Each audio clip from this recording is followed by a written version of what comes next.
happy she was to give coaching to everyone. But yesterday, after hearing this, it was really heartbreaking. Meanwhile, we also spoke to Radhika's co-star in one of her music video. His name is Inamul Haq, and he spoke about how he knows Radhika, how he used to know Radhika. He met Radhika 3 years ago, and that there was no contact with Radhika after both of them worked on that music video. Listen in to that conversation. कौन कह रहा है कि music video भी कारण है? नहीं, ये ऐसी खबरें आ रही हैं, मैं आपसे पूछ रही हूँ, खबरें आ रही हैं, मैं आपसे पूछ रही हूँ, आप राधिका को जानते थे? जी मैम, वैसी खबरों की वजह से ही सब चीज गलत जाती है, one side story.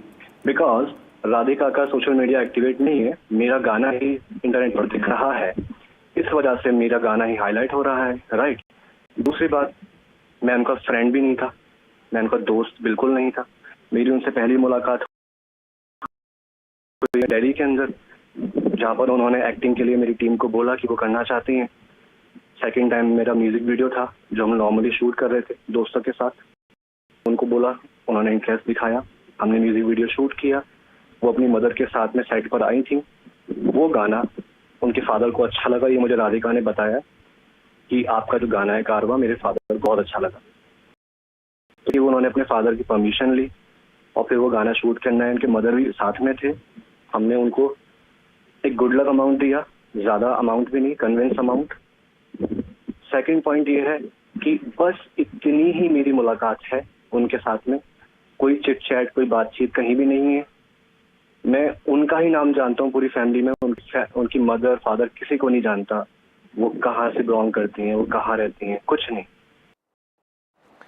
All right, my colleague Anushka Garg joins us to get us more on the latest development. Anushka, what are the confirmed details surrounding Radhika Yadav's death? Also, what has the police revealed so far? That's right, Osama. In this case, so far, the autopsy reports have come in where the doctors have confirmed that there are 4 gunshot wounds on Radhika's back, and because of excessive blood loss, she succumbed to her wounds and she died on the spot where her father shot her, in the first floor of her building residence. Now, what we do understand by now is that the police has in fact taken custody of Radhika's father for 1 day. Not just that, the police are in fact also trying to investigate, further in this whole case as to what exactly led to her father shooting her in cold blood. What we do know by now is that on the day, yesterday around 10:30 a.m., she was cooking food for her mother who was sick. It was her mother's birthday, as well as what we are getting to know from our sources. She was trying to cook a food where she got into an argument with her father about how she should not be in fact, coaching the students in the tennis court any further. She was quite defiant, which led to her father in a fit of rage, and that's how he in fact took out his licensed revolver and shot 5 bullets at her. 4 of the bullets hit Radhika on her back while she was cooking food for her mother. Now, it is quite chilling, the incident that took place, and it raises serious questions on how societal pressure can in fact lead a person to such a fit of rage that he can in fact fathom killing his own daughter in this whole process. What we do know by now is that the police is in fact leading the full scale of investigation. The police has said that the only angle that has come on this particular case is that her father was not liking that she was in fact teaching in a coaching center. Now, Radhika is a state level champion in Haryana. We do know how people promote sports, and everybody is quite proud of their children doing achieving milestones in sports field.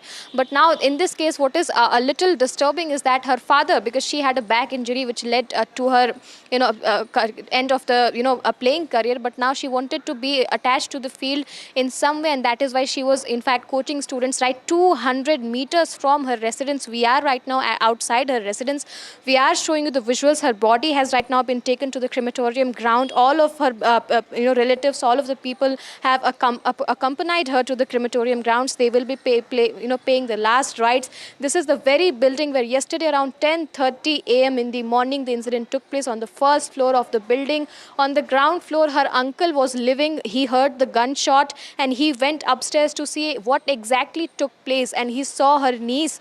He saw his niece lying in the pool of her own blood, and it was quite a chilling visual for him. He immediately called the police, and FIR was lodged on spot. The police came here. Her father did not run away. He was sitting right outside his drawing room sofa, and he confessed in front of the police of the crime that he had committed yesterday. Over to you. All right, many questions still remain, and as Anushka has been mentioning and has been reporting, one-day custody has been granted for the police. Will they be requesting further time? That is something that we'll have to wait and watch. Meanwhile, take a look at this report that after this entire tragedy that occurred, Radhika Yadav, this 25-year-old tennis player, she was shot dead, and her autopsy report has now come out, and the police have now got one-day custody, and that is probably going to be extended further as well tomorrow.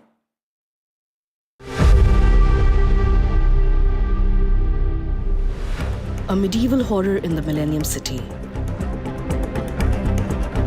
A young, promising tennis player, 25-year-old Radhika Yadav, was shot dead by her own father inside their home in Gurugram. A murder that has sent shockwaves across the country. What could lead a father to shoot his own daughter? Radhika was a state-level tennis player, a daughter, a coach, and the pride of the family, until that pride turned into taunts and then murderous rage. Her father, Deepak Yadav, shot her using his licensed .32 bore revolver. According to the FIR, Radhika and her mother, Manju Yadav, lived on the first floor of their Sushant Lok residence. Shockingly, Manju was at home when the murder happened, in the same portion of the house. देखिए, ये जो video है, ये video इस हत्या की वारदात से करीब 1.25 से 1.5 साल पहले का है, और जो फिलहाल तक इन्वेस्टिगेशन है उसमें परिवार ने बताया है कि ये वीडियो उनके कंटेंट से बनाया गया था, और इस वीडियो को लेकर के कहीं भी कोई डाउट ना तो पुलिस के समक्ष है और ना ही इन्वेस्टिगेशन में कोई ऐसा फैक्ट सामने आया है। हत्या की सिर्फ फिलहाल तक एक ही वजह सामने आई है, वो था tennis academy. Radhika's uncle Kuldeep Yadav was the first to reach the spot after hearing gunshots. He alleges that Deepak was unhappy with Radhika's growing independence and success, especially her tennis academy, which she ran independently. The accused father has told police that locals taunted him for living off daughter's income, and that enraged him, which led to the murder. A stark reminder of the patriarchal and medieval mindset that still endangers women in our country. Then there was also Radhika's love for making reels and music videos that further led to regular confrontations with her father. The motive behind the killing is still under scrutiny, but questions are also being raised about why Manju Yadav, present in the house, neither heard nor intervened. She has so far refused to record a formal statement with the police. हत्या की जो पीछे की वजह है वो एक tennis academy चलाने है, जिसके लिए उन्होंने मना किया तो उसने ये बात नहीं मानी, तो इसकी वजह से उन्होंने गुस्से में इस वारदात को अंजाम दिया गया। कुछ पेंडिंग लीगल प्रोसेस हैं जिनको पूरी करने के लिए पुलिस के द्वारा उनकी कस्टडी हासिल की गई है। कितने दिन की रिमांड मिली है? 1 दिन का मिला है। 1 दिन का। सर, क्या कुछ रिकवरी करनी है या कहानी जो ये एमुनेशन रिकवर करना है? एमुनेशन कहाँ फेंका है, सब बताया अभी तो कुछ? इसके इनकी जमीन है कासम गांव में, वहाँ से लेकर आना है। कौन सी गांव से सर? कासम। कहाँ पे? रेवाड़ी के पास ही। A young life cut short, a father now in custody, a mother silent, and a family torn apart by a gun, by ambition, and by a truth still waiting to come out.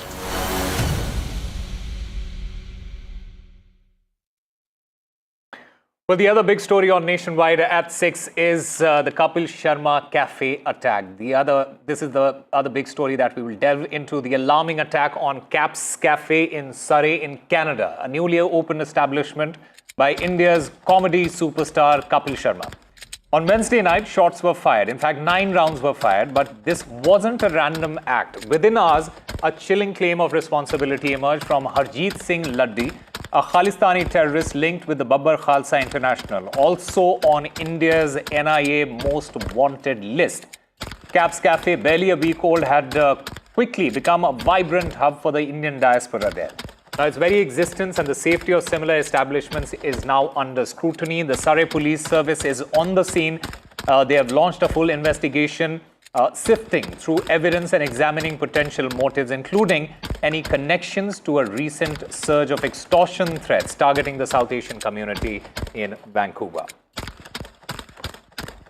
Surrey police is yet to give any details with regards to the motive. In fact, we are saying that the frontline investigation support team is now going to look into what the possible motive for the shootout could be, and also whether this could perhaps be associated or linked with any other such incident in the past that we have seen, specifically in this city of Surrey. Now, this is Kapil Sharma's restaurant that is right behind me. It's called Cap Cafe, and this restaurant was launched only last week. And though, as you can see over here, it says open, but however, because of the incident yesterday, the restaurant, the cafe is closed for the moment. I tried opening the cafe, pulling the cafe door to see if there was any staff inside. There is no one inside. A few minutes earlier, a few people came here to Cap Cafe. The person who's running the show here came here only for a bit, but refused to talk to any media, saying that it's a security concern for them at the moment, and he would clearly avoid speaking on camera at the moment, did not even want to engage with the media. I'll show you exactly where the damage to the property has happened, and thankfully no staff was injured. The Surrey police have in fact confirmed that in their press release, saying that they do understand that the target of that shooting, 8 rounds of shooting, was this establishment, and there has been damage to property, though no staff that were inside have been injured. You can see the glass completely shattered. 3 windows here completely shattered, Divya, because of the shooting. The glass, in fact, is still falling as it's windy here, and as and when there is like a gust of wind, some of these shards continue to fall on the ground here. So now I'll show you exactly where it is believed that the assailants came from. So this is the portion of the Cap Cafe that has been damaged, and just across this, the street across this is where the assailants are believed to have come in a car and fired 8 rounds here at Cap Cafe. Well, on to the third big story on Nationwide at 6, and it is a chilling discovery out of Karachi in Pakistan that has left investigators and an entire community in shock. The body of Pakistani actor Humaira Asghar Ali was found in her apartment, not days, not weeks, but nearly 9 months after her passing. In a case that raises unsettling questions about urban isolation and unnoticed tragedies, this is a story of how a life could end and go undiscovered for so long, all while the world outside continued on unaware.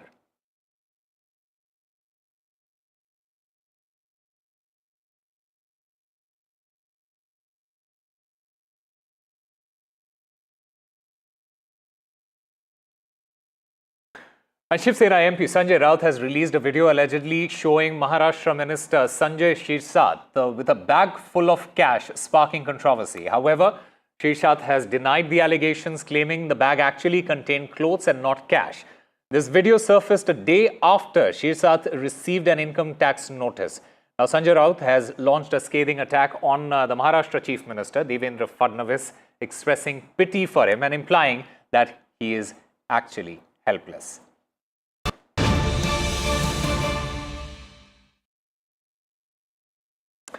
Meanwhile, Priyanka Chaturvedi has now reacted to this entire controversy. Sena Uddhav Balasaheb Thackeray's, she has in fact taken a jibe at the Maharashtra minister.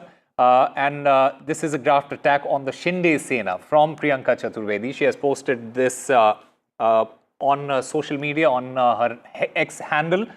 She says that after 50 khoke, ekdam okay. Here comes another blockbuster from the Shah Sena.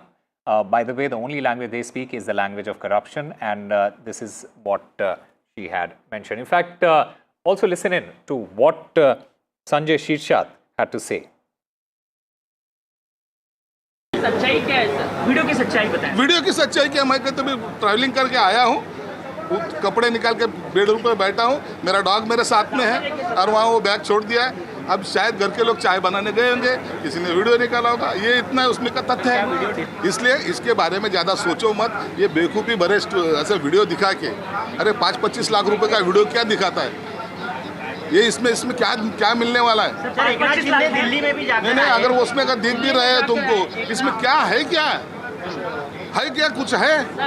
कुछ भी दिखाने का, कुछ तो भी किसी को बदनाम करने का ये साजिश उसकी चलती आ रही है और इसके ऊपर उसका पेट पानी चलता है।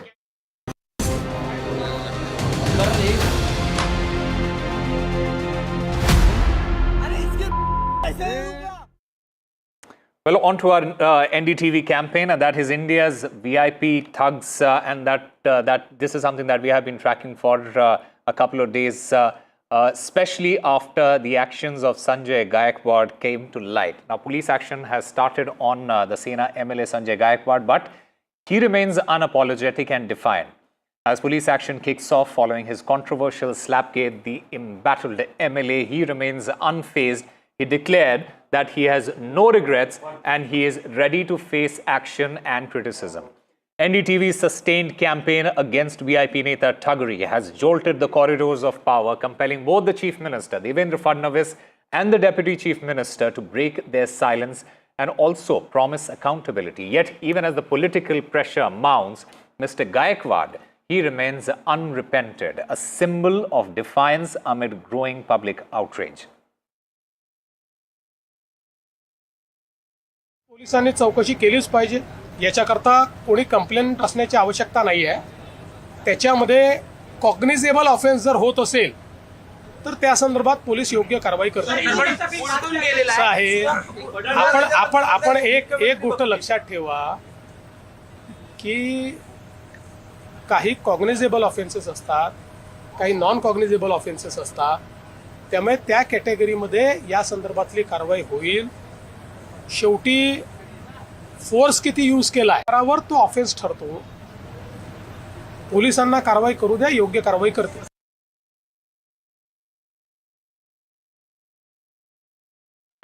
Meanwhile, this Sena leader, Mr. Sanjay Gaikwad, instead of apologizing, instead of saying sorry, instead of being held accountable for his actions, what he does is he attacks a community, and he attacks the Shetty community, and they have been insulted by him. What he does is, and this has basically added xenophobia to his barbaric display from 3 days ago, where he punched a canteen staffer, and now he has blamed communities from the southern states for having defamed Maharashtra's culture.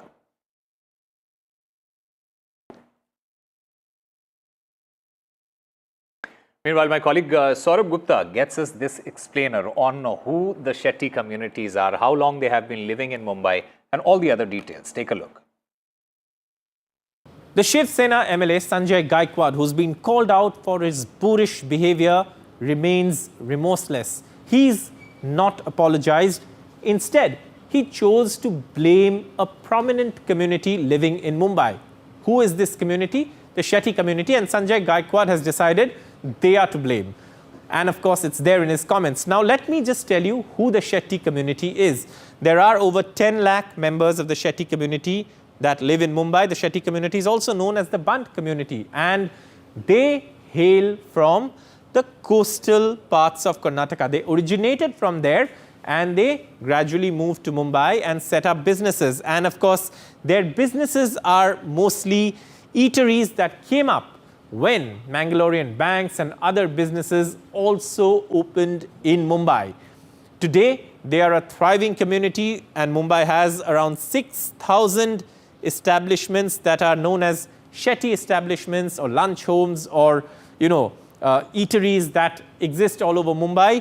And the Shettys are known for running these lunch homes in Mumbai. Some of these lunch homes are institutions, but the Shettys run it. They've been running it for years. They've been running it for centuries. And many Shetty establishments have also transitioned themselves into high-end restaurants and, like I said, institutions when it comes to food that's served in Mumbai. Now, Mumbai is also home to the film industry. And there are prominent film industry names that include actors like Aishwarya Rai, Sunil Shetty, Shilpa Shetty, and filmmaker Rohit Shetty, who also belong to this community that's thrived, that's grown and become an integral part of Mumbai. In fact, Shilpa Shetty, who we all know as an actor, also is the owner of some very popular restaurants in Mumbai, which is restaurants like the high-end Bastian and Inca, which today every Mumbaiker associates with. So that is the history of the Shetty community. They've grown, they've thrived, they've become an integral part of Mumbai, they add character to Mumbai. But MLAs like Sanjay Gaikwad, when they have no defense for their boorish behavior, choose to pin blame or shift responsibility on a community that's been adding to Mumbai's character for years and serving Mumbai some good food for many years.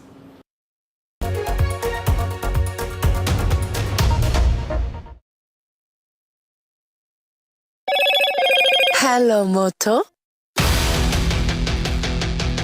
Motorola, India's leading AI smartphone brand.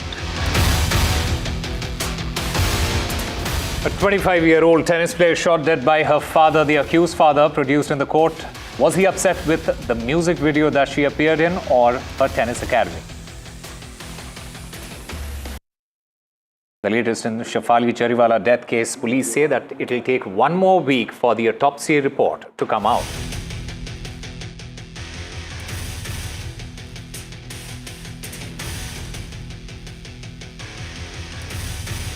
Lead on Shinde Mantri, Mr. Shirsat. The shocking video emerges a day after an IT notice was sent to the minister. Sanjay Raut shared this video which shows Shirsat sitting with a bag full of cash. Shirsat has refuted Raut's allegations. Rahul Gandhi repeats his Chunav Chori charge. He attacks the Election Commission of India as well as the BJP. He says that BJP is attempting to hijack Bihar elections. He also alleges conspiracy by the Election Commission of India.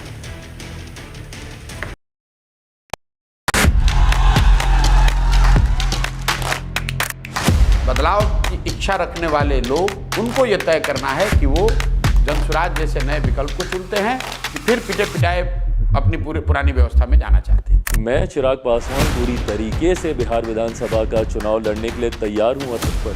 Tejashwi ji मुख्यमंत्री बने हैं, हमारी पूरी support है उनको। हम king maker की भूमिका में रहना चाहते हैं। ये लोग घर से बाहर नहीं निकल पाते। प्रधानमंत्री जी को बताना चाहिए कि इनका जो बिहार में जो सरकार है 50% जो नीतीश जी की मंत्रिमंडल में जो लोग बैठे वो परिवारवादी लोग हैं। वो अपने आप को भी परिवारवादी बोले। जंगल राज लाने वाले मौका देख रहे हैं, अपने पुराने कारनामे करने का मौका ढूंढ रहे हैं।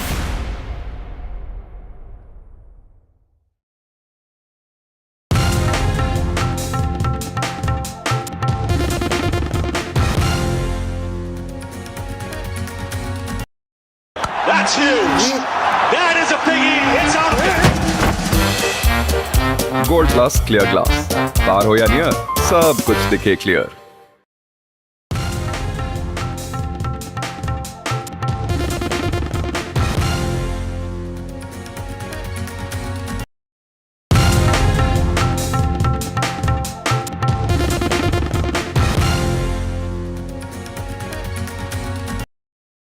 कोई जरूरत उसको इंटरव्यू देने की। गायकवाड़ साहब ऐसे मत कीजिए। लोग देख रहे तो कर रहा है, लोग देख रहे तो कर रहा है। किसने हक दिया आपको हाथ उठाने का? अगर फिर से कोई ऐसी गलती करेगा तो मैं छोड़ूंगा नहीं। सर आप लाइव हैं एनडीटीवी पर। मैं सही बात कर रहा हूँ तो आपकी जो आवाज है, आप मेरी आवाज ब्रेक मत कीजिए, मेरा पूरा सबने देखा है, सबने सुना है। मैं तुम्हारी बात नहीं करूंगा। ये क्या पद्धति है? ये बात करते हैं तो मैं नहीं करूंगा बात इनसे। गायकवाड़ साहब ऐसे मत कीजिए। लोग देख रहे तो कर रहा है, लोग देख रहे तो कर रहा है। He wants to throw punches, he wants to throw slaps, but he can't take normal questions.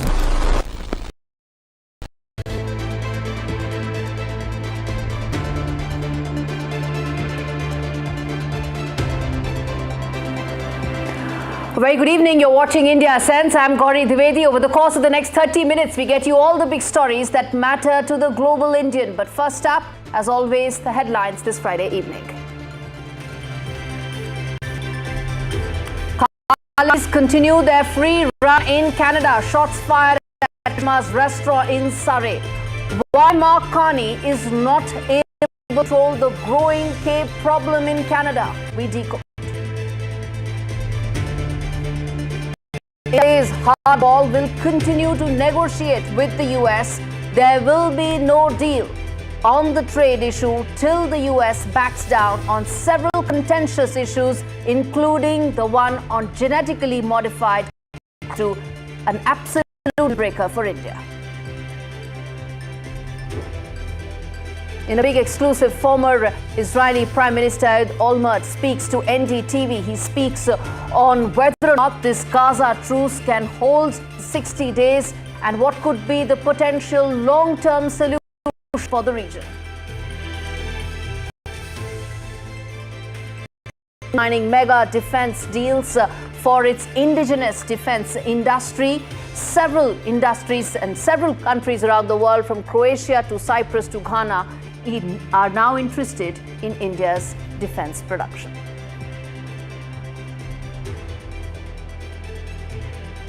Another glass ceiling broken as HUL appoints Priya Nair as its first female CEO, who's set to take over from 1st of August.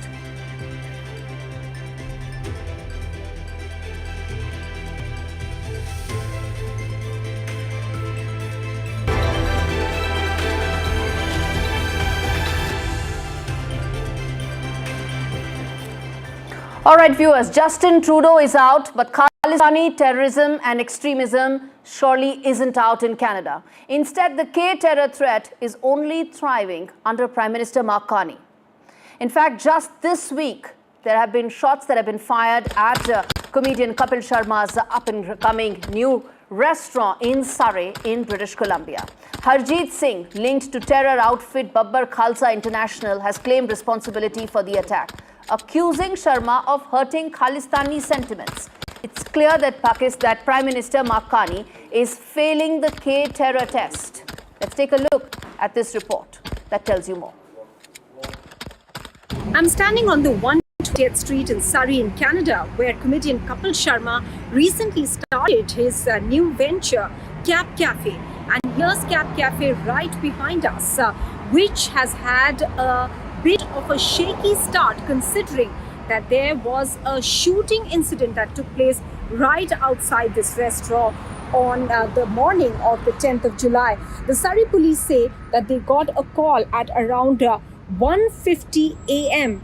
Saying that there was a shooting that has taken place outside this restaurant. In fact, I will take you exactly to the location where you can see the damage to the property, and the staff was still inside the restaurant at that time. However, none of the staff were injured. That is what the Surrey police press release clearly says. And here is the damage to the property. As you can see, glass shards lying there all over the place, with 3 windows, glass windows, that have been badly damaged because of the shooting that took place from right across the street over here. So it's this street behind me. This is the place where the assailants are believed to have come in a car, and they fired 8 rounds right across here, and the shots ended up damaging the property. As you can see clearly, this is the state of the building at the moment, with the establishment staff being pretty shaken up because of that. As of now, of course, this restaurant is closed because of this shooting incident. Now, while the Surrey police say that its frontline investigation support team is now going to look at this incident, this matter further, to see whether there were any past incidents that could be associated with this one, or what the motive could be behind the shooting. That's what they will investigate. All right, we got you a ground report to tell you what really happened.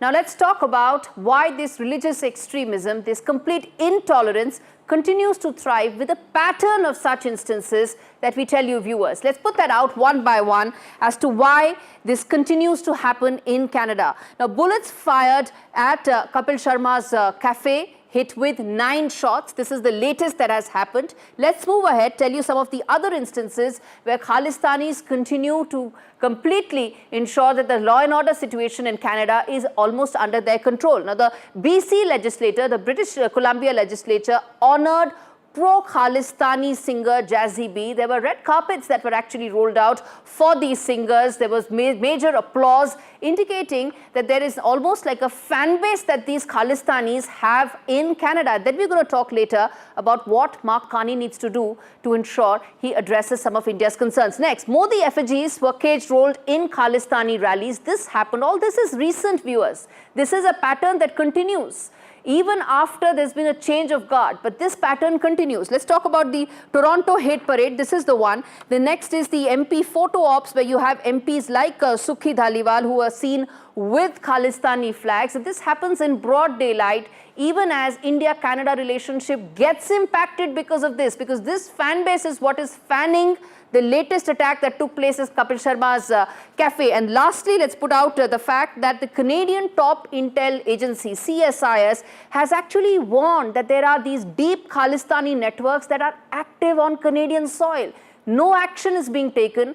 Why no action is being taken? And most importantly, how is it then going to ensure that the India-Canada relationship recovers? Because it was the Khalistani issue that ruptured that relationship. Let's get in Terry Meluski to talk more on this and to understand from him that how is it that the Canadian-Indian relationship can actually recover, given the fact that Khalistanis have a free rein, Terry, as far as Canadian soil is concerned. The latest attack on Kapil Sharma's cafe proves that.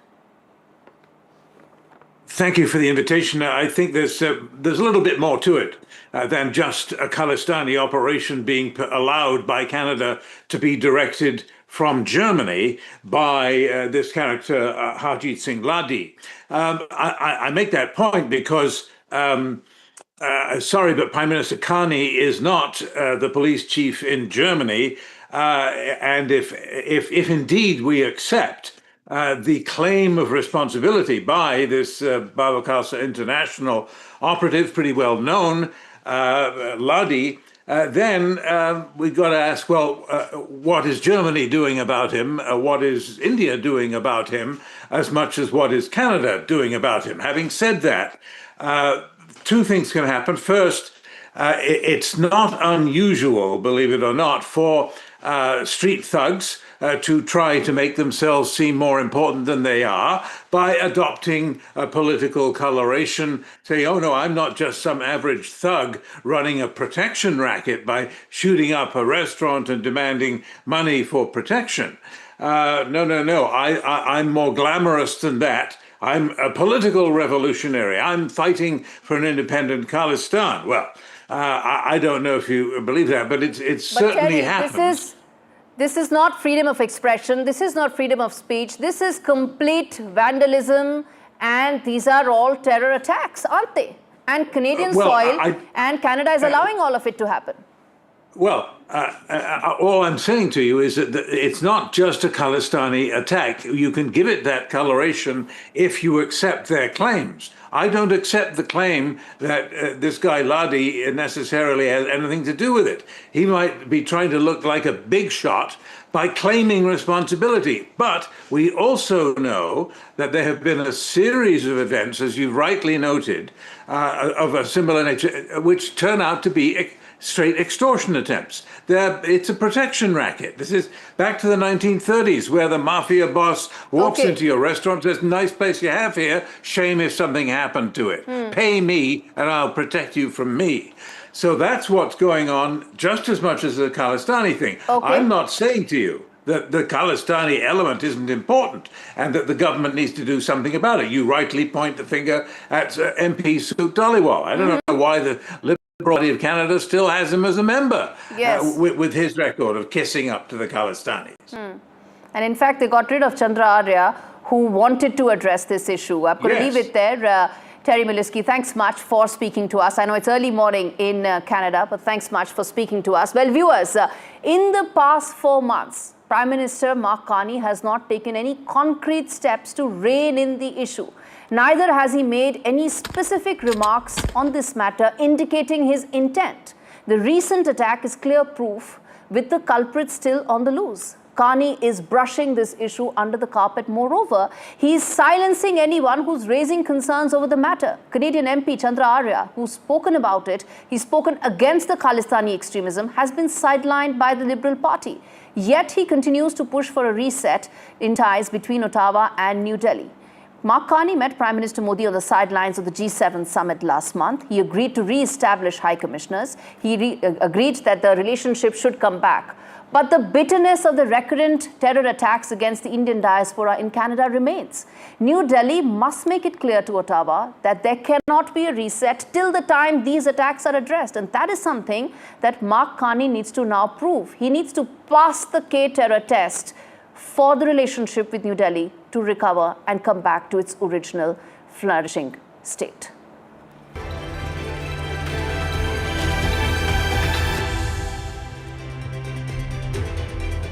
Well, turning attention to the Pakistani political landscape, which is set to see yet another makeover. Well, many thought that Imran Khan was done and over with.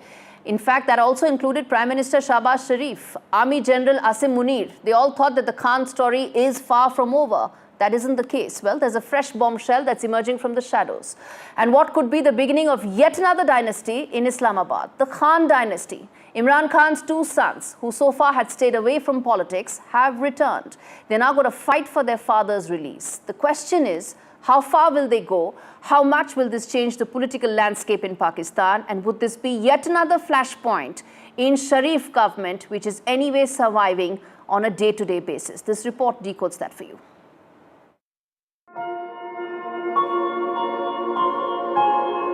The Khan legacy is far from over. Just when Pakistan thought the government had successfully silenced former Pakistan Prime Minister Imran Khan, even banning Pakistan Tehreek-e-Insaf's YouTube channel, there is a fresh twist awaiting Islamabad. Sons of the jailed leader, Qasim and Suleiman Khan, are now entering the political arena. Khan's sons, who have so far stayed away from politics, are now mobilizing support for their father's release, urging global leaders, including US President Donald Trump, to put pressure on the Pakistani establishment. Both British citizens, Qasim and Suleiman, are all set to return to Pakistan to join a nationwide protest against Khan's incarceration. The Sharif government is not taking this lightly, threatening Qasim and Suleiman with the same fate as their father. PMLN leader Bilal Yassin warned they would be denied entry if they intend to spread discord, alleging they are being taught Urdu to fool the nation. Fearing for her son's safety, Khan's former wife Jamima Goldsmith slammed the Pakistani government over the threats to arrest her children. Imran Khan has been imprisoned for 700 days, facing corruption and terrorism charges, and has allegedly been cut off from his family and doctors. Khan's party has been raising concerns over conditions of his incarceration. Throughout the decades, Pakistani politics has long run in families. As Islamabad continues to grapple with political and economic instability, will Qasim and Suleiman write the next chapter of the Khan legacy or inherit his saga controversies? Disha Bagchi's report for NDTV World. Viewers, the Khan dynasty is back. The question is, how is this going to change the relationship with India? What does this mean for India? Well, the return of Imran Khan's PTI to mainstream politics is not a very healthy sign as far as India is concerned, because Imran Khan is one of the shrillest anti-India voices there. Let's not forget that. Under Imran Khan, India-Pakistan ties recorded and hit its record lows. It was under Khan that the Pulwama terror attack took place in 2019. It killed 40 Indian soldiers. It was Khan who went back on the first set of agreements between India and Pakistan after the abrogation of Article 370. But Khan also is the one who stood up against the military establishment. The civilian government and the military establishment relationship changed and went under a sea change during Imran Khan's tenure, which is how what happens next, as far as the Khan dynasty is concerned, is likely to have impact in terms of the India-Pakistan equation. Now, whether or not this will actually lead to Imran Khan's sons entering politics, nobody knows. Will they mark a new era as far as PTI is concerned? Well, time will tell. Would this actually be the next Prime Minister or the next Bilawal Bhutto? Well, we'll get to know in the next couple of months.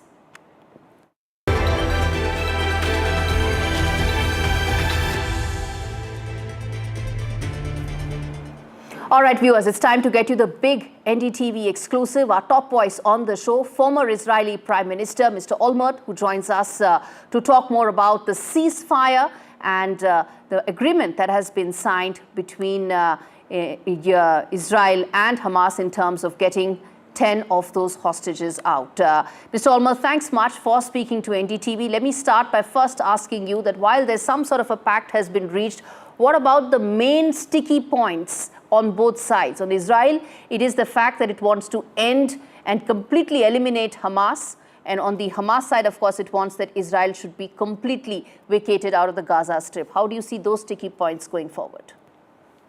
Of course, Israel will not end the war unless the necessary arrangements being made to make sure that Hamas will not carry on further any dominant position in Gaza.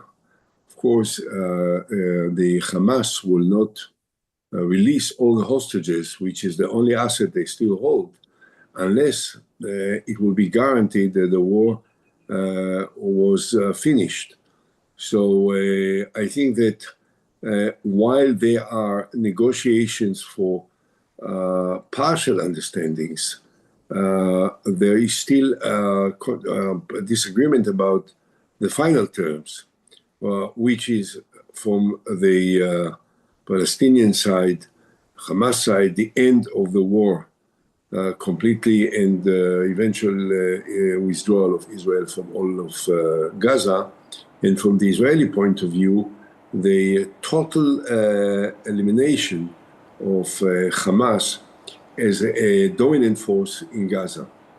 This is still very much, I think, is debated, and I don't see yet signs that there is any progress towards an understanding about these two fundamental opposing issues.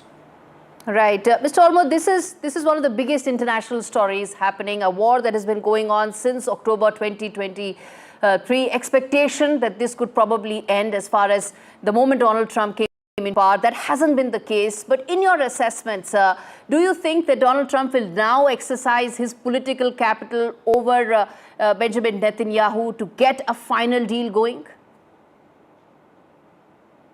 I hope so. As far as I'm concerned, he should have done it already long ago. I must say something which I hope you are aware of. There is a growing expectation in Israel, I'd say more than expectation, a demand in Israel for the end of the war.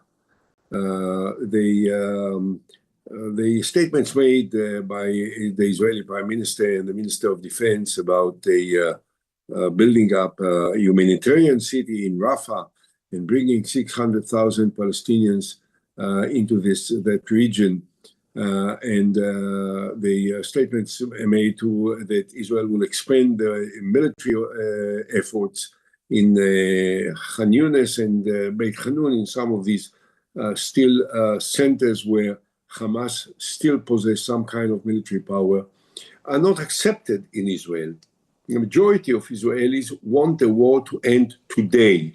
They want the hostages to end today. So looking at it from the perspective of President Trump, I think he has got the moral support of most of the Israelis to exercise his authority and force the Israeli Prime Minister to abide by his demands. And therefore the question is, what is he up for? What does President Trump want to do? What he thinks, I think that he can do it. Question is whether he thinks that he can do it. Remains to be seen.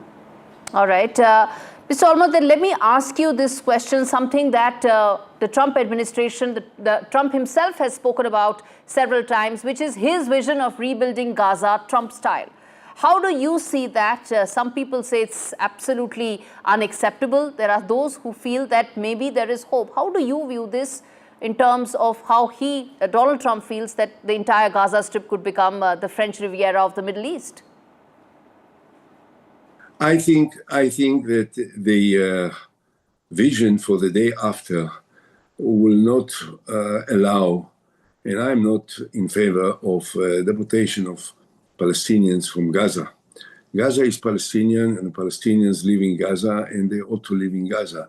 Question is, what do we do in order to make sure that Gaza will not be controlled in the future by terrorist organizations? And that's the essence of what the Israeli military effort was focused on, to destroy the military capacity. And now the arrangements which can be sponsored and facilitated by President Trump and the American administration in cooperation with the Palestinian Authority, Jordan and Egypt and the Emirates and Bahrain and the Saudis ought to be how to establish the presence of a security force in Gaza that will prevent the Hamas from becoming again any significant force in that region. That's what we need to do. Ending the war, bringing the hostages, releasing Palestinian prisoners as part of an agreement, and also trying to establish a security force that will prevent that at any time in the future, Gaza will continue to be what it was, which is a basis of terror. Mr. Almert, thank you so much for taking out the time and speaking to NDTV on what is one of the biggest international stories, which is a possible ceasefire, paving the way for some sort of a long-term solution between Israel and Hamas. On that note, viewers, I'm going to slip into a very short break. Come back on the other side with more stories on India Sense. Stay with us.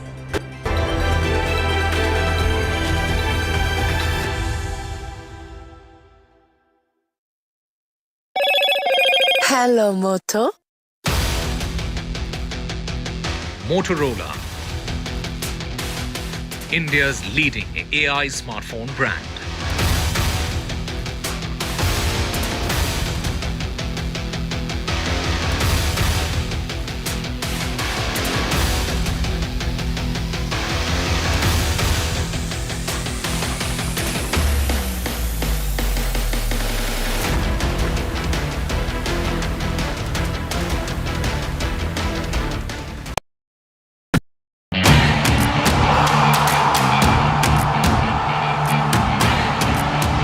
Some say sport is a matter of life and death. The truth is, it is far more serious than that.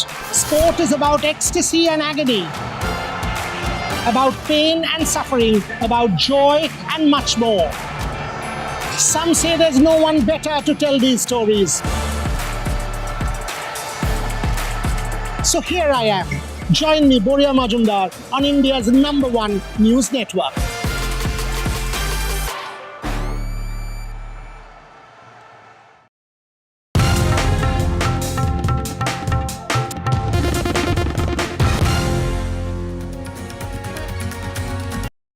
तू ही तो है जिसकी सच्चाई वाली clarity की वजह से मैं आज यहाँ हूँ। गोल्ड प्लस सिल्वॉक्सी मिरर्स, ऐसी क्लैरिटी कि आपको सिर्फ सच नजर आए, चाहे कितने भी साल बीत जाएं।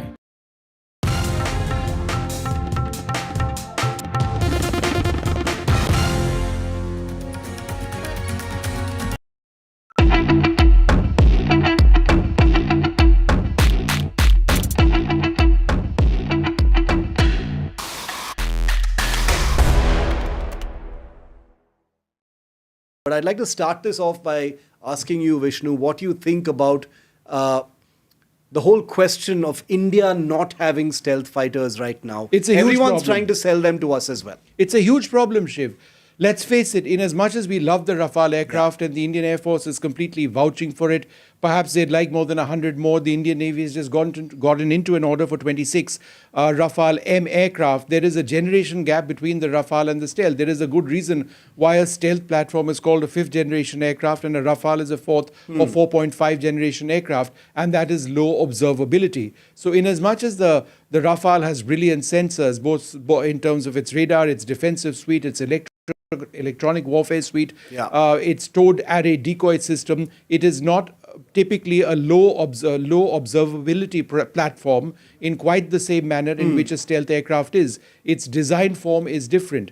And therefore, if Pakistan does have low observable aircraft, which would be the J-35, in fact, the first ones might even start entering service or coming into the PAF ahead of entering service at some time this year, that India is in trouble. So Why? this year? Yeah, the first could actually start coming in this year. They're really pushing for it.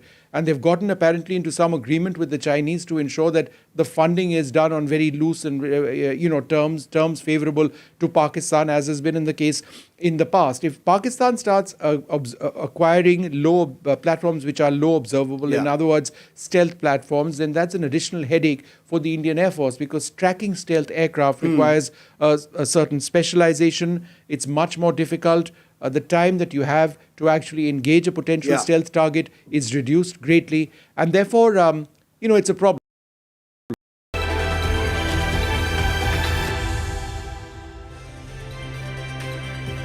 All right, the trials and tribulations of Grok, the AI chatbot developed by Elon Musk's tech company XAI and integrated into X, continued this week as the model suddenly started spewing hate speech about Jews. It also proclaimed that Adolf Hitler would pattern of Jews' anti-white hate and handle it decisively. Musk claims the bot was too compliant and manipulated by user prompts and says the issue was being addressed. But the question still remains, viewers. Are users to blame when AI suddenly starts spewing out hate?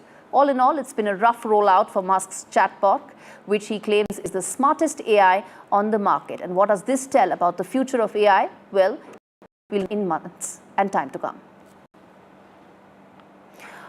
All right, finally, the Taj Mahal has officially been named most beautiful building in the world. Time Out travel editors ranked the iconic ivory white marble monument in India above 23 other architectural wonders from around the world, celebrating it as a timeless symbol of love and beauty. With that's a wrap on this edition of India Ascends. Thanks so much for watching.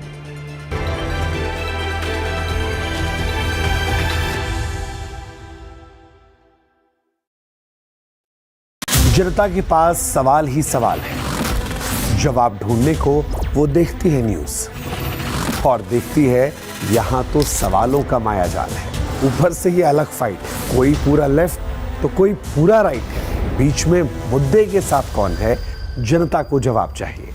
इसीलिए सवालों की parade नहीं, मैं लाऊंगा खबरों की कचहरी। मैं शुभांकर मिश्रा, मेरे साथ देखिए कचहरी रात 8 बजे सिर्फ NDTV इंडिया पर। Gold plus optimistic reflective glass लगाओ, धूप की गर्मी को दूर भगाओ और बिजली का बिल भी बचाओ।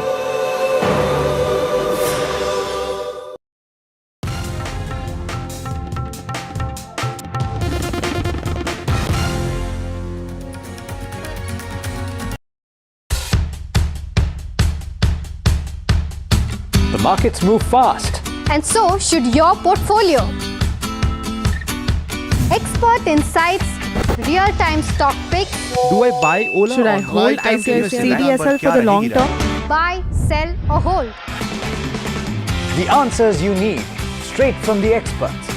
Callers from India and across the world. Connect live, ask, decide and invest wisely. Your portfolio, your future.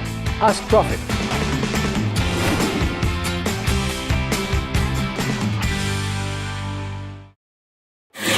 कहना इस दीवार पे इतने इश्तहार चिपके हैं कि कोई दरार नजर नहीं आती। मैं उन लोगों में से जो कहता हूँ सारे इश्तहार फाड़ के फेंको, पहले दरार को एड्रेस करो। ये दरार इसलिए क्योंकि कुछ लेफ्ट कुछ राइट, पर हम उन मुद्दों में आपके साथ जिनसे आपकी फाइट है। डिजिटल से देश समझा, अब टीवी पर समाधान लाना है।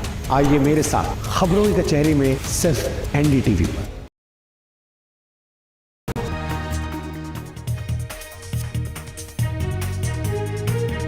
Hello, welcome to Southern View. Veera will be joining us in just a bit, but it is me, Namaskaram, Namaskara, Baunara, Nalai Tingla, and lots of Vanakams and Namaskars to all of you. It's a packed show today. Ahead of this evening, a special exclusive with BLC K Kavitha coming up just for you. Special focus on Temple's face-off in Tamil Nadu and also on the disturbing rise in case of men secretly filming women and uploading it on social media. But first up, the headlines. 25-year-old national-level tennis player Radhika Yadav has been shot dead by her father. Motive is unclear yet. Accused father sent to one-day police custody.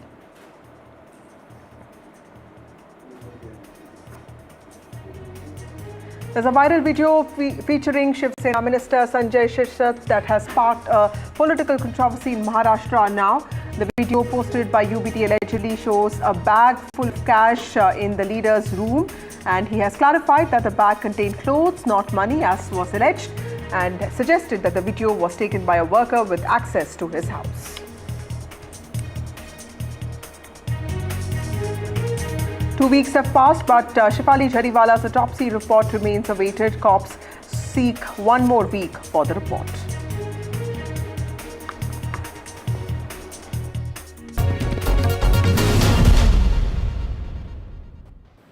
Well, first up this evening, the special newsmaker from Telangana joins us, Vasudha, one who's on an OBC offensive in New Delhi, but also one who has to take a lot of questions about her own party and future.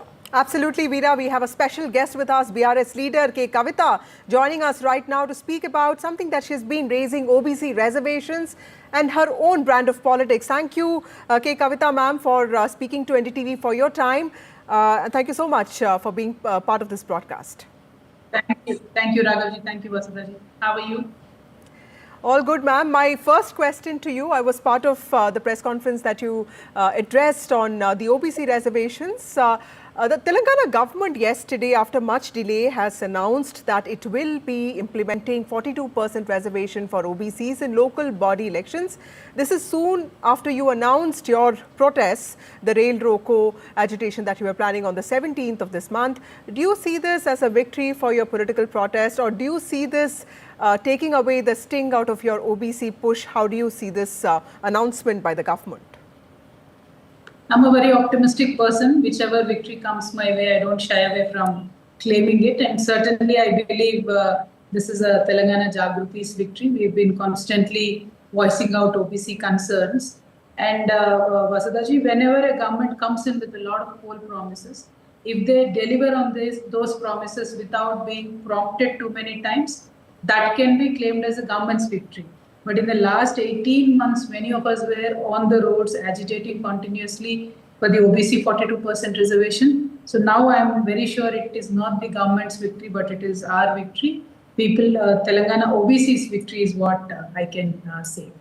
Absolutely. Ma'am, with respect to OBC reservation, what kind of response are you receiving from public and political allies? Because this concerns masses. Have there been any dialogue with the centre authorities? Also, the criticism from the BJP Congress is that the KCR government brought down the BC reservation to 23%. That's what they are claiming. They are in fact asking, what did the BRS do when the party was in power for 10 years? Well, reservations are anyway a very complicated system in our nation. At the national level, reservations are in a different genre altogether. And when it comes to states, there is a lot of restrictions. Like there is a very popular court verdict which puts the reservation cap at only 50%. So that kind of hinders any reservation plans in any states. But as a nation, you do understand we are very complicated. Demographics of each state are different.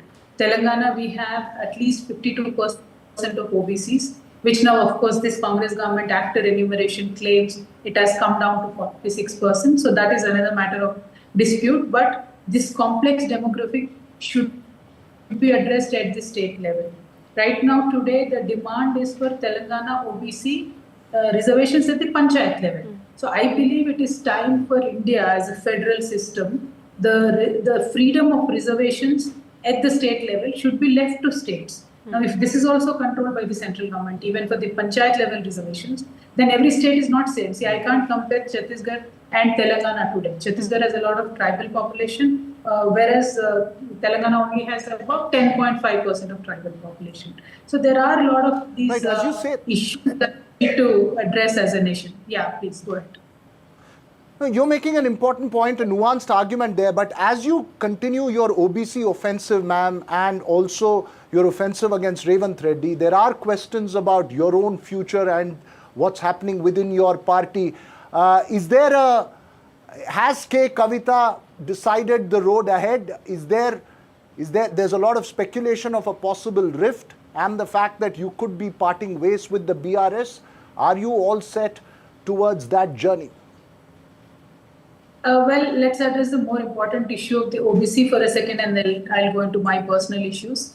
OBC reservations at the national level, that is, MLA MP reservation of OBC quota, that is to be taken up at the central level. But at the state level, now for the panchayat level, I believe immediately the central government should revert back the bill that is pending with them, the BJP.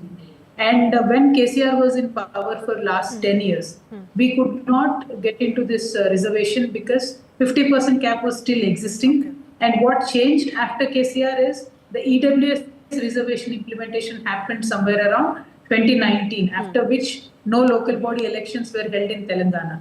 And then now the Congress has come into power right at the helm of, when the local bodies are being held. So no power to the argument of Congress and BJP saying that what has KCR done or what has Kavitha done in the last 10 years. There was no possibility or opportunity to do any of this before EWS. After EWS, the scenario has changed. And for me personally, not much of a rift as you are projecting, but yes, there are certain issues which I voiced out openly. I said, these issues needs to be addressed. Hopefully they will be addressed. That is what I am looking at. So my own way has always been KCR's way. When there is an issue and I convey it to my leader in private, that was made public. I believe only to malign my reputation and only to drive a wedge between me and my father. And we are trying to address it. I hope the party takes action on people who are trying to do this, because it is not only me. Many people, many hardworking people in the party are also suffering. So these are certain issues, generally, internal to the party. Unfortunately, they are made public, not by me, but somebody else. So now I am, bearing the burden of, the proof. So it is unfortunate to talk about these issues in public, but, it is what it is. So would it be fair to say that you're hoping that there would be a rapprochement, there would be a tiding over of this speculated rift, as you're saying, which has come out in public despite you not wanting it coming out in public? Raghavji, you have seen me from almost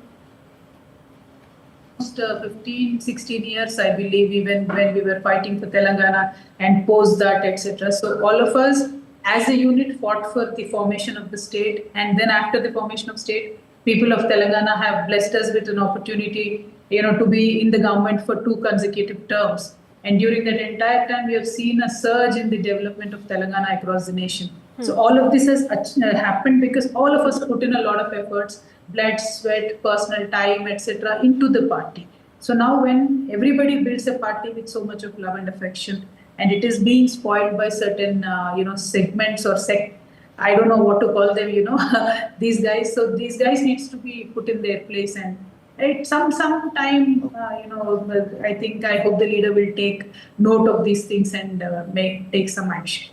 Right. Ma'am, also there are reports of you saying that a section of leaders tried to merge your party with the BJP. That's what some reports actually said when you were in jail. Can you explain who were these leaders and who brought this proposal to you, and what do you want to convey to your party leadership?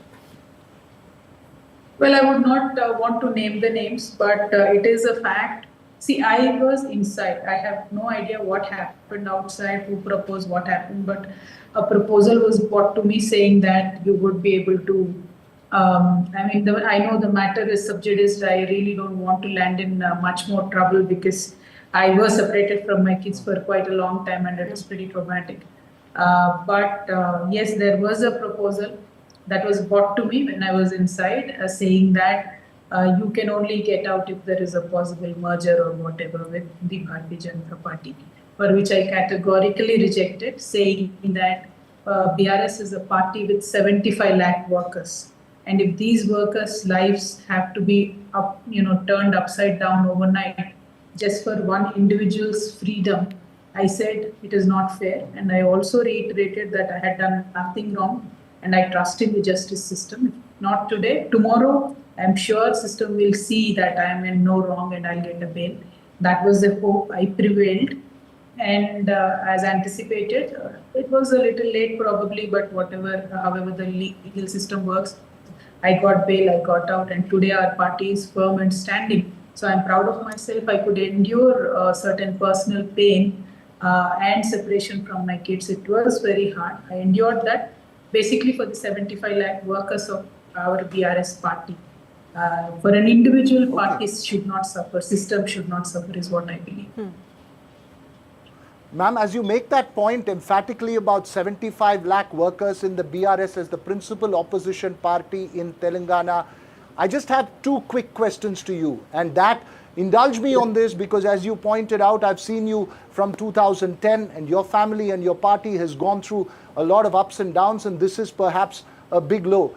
A, do you see the BRS coming back into full force that it was in Telangana? And B, are you categorically denying any kind of differences with your brother K.T. Rama Rao? I'm putting this openly in front of you. I don't have any difference with my brother. I have absolutely no qualms about admitting it. I've said it twice. I am saying it again. Point here is certain section of people within the party trying to malign my reputation and spoil my relations within the party with my cadre and other leaders as well. It is not only me. Silently, there are many people suffering, and unfortunately, fortunately, my issue came out in open because they were trying to expose the letter that I wrote to my father, which I always do from very young age. Even from 10th class, I write to my father. So it's a special relation that we have. Unfortunately, now it has been made public, and I am being held responsible for the fact that it has become public. So these kind of people who do these things need to be put in their place, and I really have no issues with my brother. And two, the question that you asked, BRS is certainly going to come back to power. The Congress government here, within a time of 18